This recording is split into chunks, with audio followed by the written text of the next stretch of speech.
Warren Buffett is often called the greatest investor of all time. And when people hear that, they usually think of one thing: money. A lot of money. But that's not what makes Buffett interesting. Here's what makes him interesting. For more than a decade, Buffett wasn't just beating the stock market, he was crushing it. Professional investors studied him, tried to copy him, competed against him. Most failed, and that's where things get uncomfortable. Because Buffett spent decades explaining exactly how he invested. He wrote books, published shareholder letters, gave interviews, shared his thinking publicly. Yet, almost nobody has been able to reproduce his results. Why? That's the question we're going to answer today. And the answer might completely change how you think about wealth, investing, and Warren Buffett himself. Because by the end of this video, you'll have to decide between two possibilities. Either Buffett was the greatest investor who ever lived, or his success depended on advantages that most people could never copy. And if the second answer is true, then millions of people may be learning the wrong lessons from Buffett. To understand this, we need to go back to the beginning. If you met young Warren Buffett, there's a good chance you would have thought he was weird. Not in a bad way, just different. Most kids collected toys, Buffett collected information. Most teenagers spent their free time hanging out with friends. Buffett spent his free time studying businesses. At an age when most people had no idea how money worked, Buffett was already obsessed with understanding it. And I mean obsessed. He delivered newspapers, sold chewing gum, sold Coca-Cola bottles, bought pinball machines, and placed them in barbershops. While other kids were looking for ways to spend money, Buffett was constantly looking for ways to make more of it. But here's the part that people often miss. None of those things made him special. Lots of kids have side hustles. Lots of people want to make money. What made Buffett different was his curiosity. He didn't just want money, he wanted to understand how businesses worked. Why some companies succeeded, why others failed. Why some investments made money, while others lost it.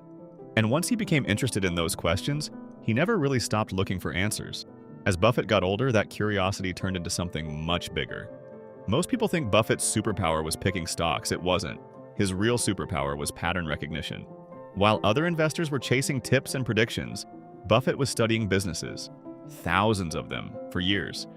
He read annual reports, financial statements, insurance filings, and company reports almost every day. Not because he had to, because he genuinely wanted to understand how businesses worked.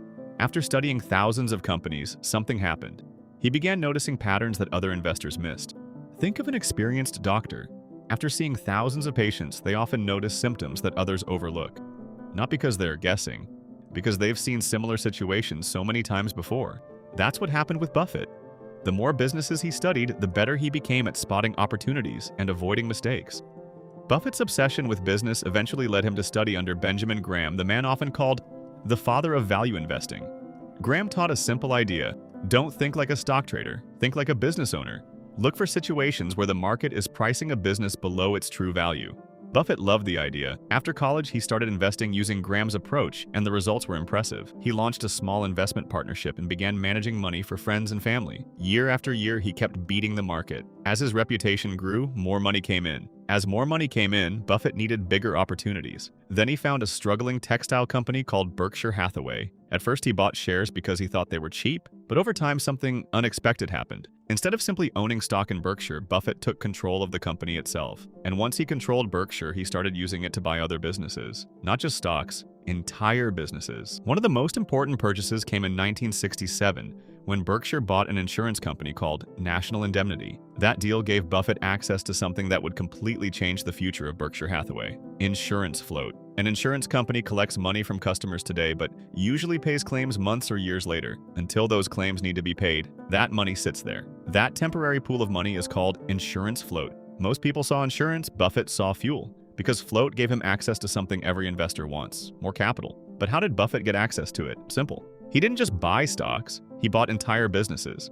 National Indemnity purchase gave Berkshire Hathaway access to insurance float for the first time. Over the years, Buffett bought more insurance businesses. The float grew from millions of dollars to billions. And suddenly, Berkshire had something most investors didn't: a constantly growing pool of capital that could be invested. Think of it like this: most investors were trying to win a race using only the money in their own pockets. Buffett built a machine that continuously gave him more money to invest. And this is where the uncomfortable question appears. If Buffett's biggest advantage came from owning insurance companies, was he really the greatest investor ever? Or did he build a machine that ordinary investors could never compete with? At this point, the case against Buffett actually looks pretty strong. Think about it. Most investors don't own insurance companies. Most investors don't have access to billions of dollars afloat. Most investors can't buy entire businesses whenever they see an opportunity. So maybe Buffett's success wasn't that mysterious after all. Maybe he simply had advantages nobody else had. The problem with that argument is timing, because Buffett was already outperforming the market long before Berkshire Hathaway became the giant we know today, long before billions in float,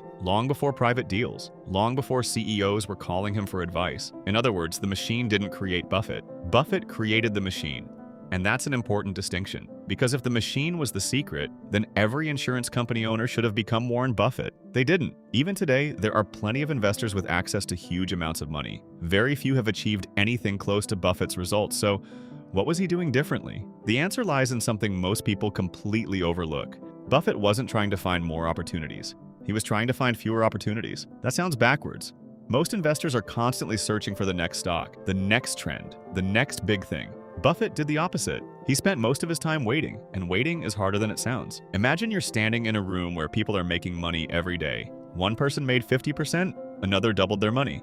Someone else found the next hot stock. Meanwhile, you're doing nothing. Most people can't handle that. Eventually, they feel like they're missing out. And that's usually when they make their worst decisions. Buffett understood something most investors never learn. Activity and progress are not the same thing. Just because you're making moves doesn't mean you're moving forward. In fact, many investors lose money because they do too much. Buffett built his career by doing less, but doing it better. One of his most famous ideas explains this perfectly. He called it the 20 punch card rule. Imagine you get a card with only 20 punches. Each punch represents one investment decision. Once all 20 punches are gone, you can never invest again. How would that change your behavior? Would you buy random stocks because someone on social media mentioned them? Probably not. Would you chase every exciting opportunity? Probably not. You'd become extremely selective. Every decision would matter. That's how Buffett thought. Not literally, but mentally. He treated investment opportunities as rare and valuable. While others were swinging at every pitch, Buffett waited for the perfect one. And this is where another misconception appears. People think Buffett became rich because he found great investments. That's only half the story.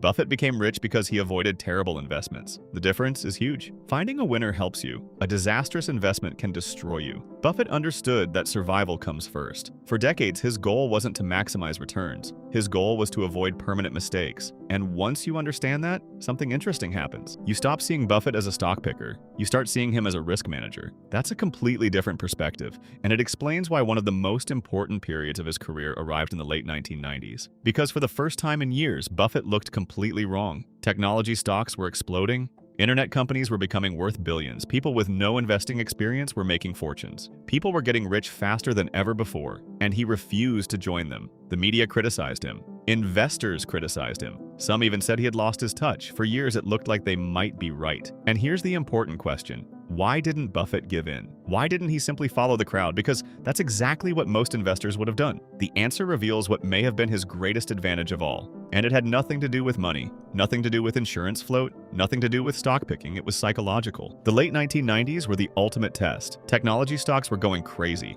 Companies with little revenue were becoming worth billions of dollars. Some had never made a profit. Nobody seemed to care. The logic was simple. The internet was the future. And if the future was guaranteed, then any price was justified. At least that's what people believed. Every day, investors watched these stocks climb higher. And every day, Buffett sat on the sidelines. This is important. Buffett wasn't sitting out because he hated technology. He was sitting out because he didn't understand how to value many of these companies. And Buffett had a rule. Never invest in something you don't understand. Simple rule, extremely difficult to follow because while Buffett was waiting, everyone else looked like a genius. Friends were getting rich, neighbors were getting rich, fund managers were getting rich. Financial magazines were putting young tech investors on their covers. Meanwhile, Buffett looked old, slow, outdated. People openly questioned whether he had lost his edge. Now imagine you're Buffett. You've spent decades building a reputation as one of the greatest investors alive, and suddenly the entire world is telling you that you're wrong. Most people would have started buying tech stocks just to avoid looking foolish. Buffett didn't, and that decision may have been the most important investment decision of his life, because eventually reality arrived. The dot-com bubble burst. Companies disappeared overnight.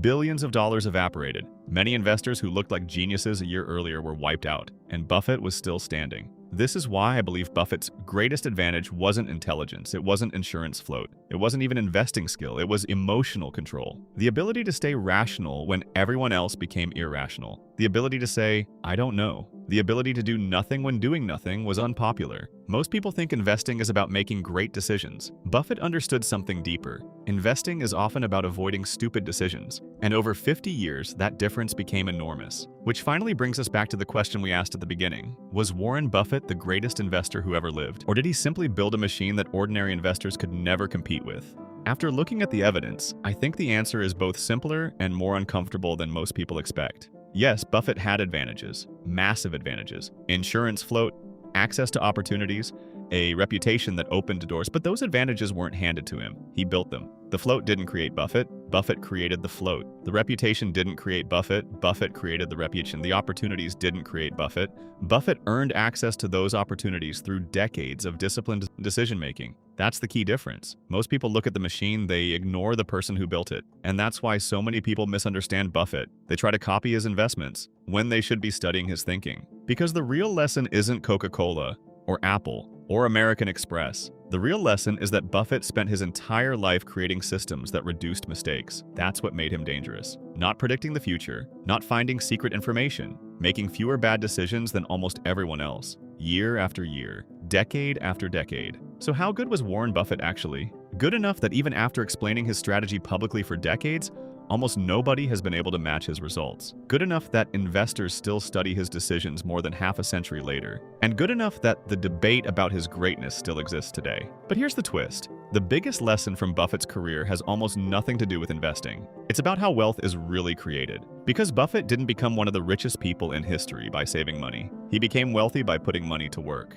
Which raises a question that sounds completely wrong at first. What if saving money is actually keeping you poor? Seriously. If saving money is the path to wealth, then why do millions of people who save diligently never become financially free? And why do some of the wealthiest people in the world think differently? That's exactly what we explored in our last video. So if you haven't watched it yet, click it now. It might completely change how you think about money. And if you enjoyed this video, make sure to like, subscribe, and leave a comment telling me who you'd like to see covered next. Thanks for watching. I'll see you in the next one.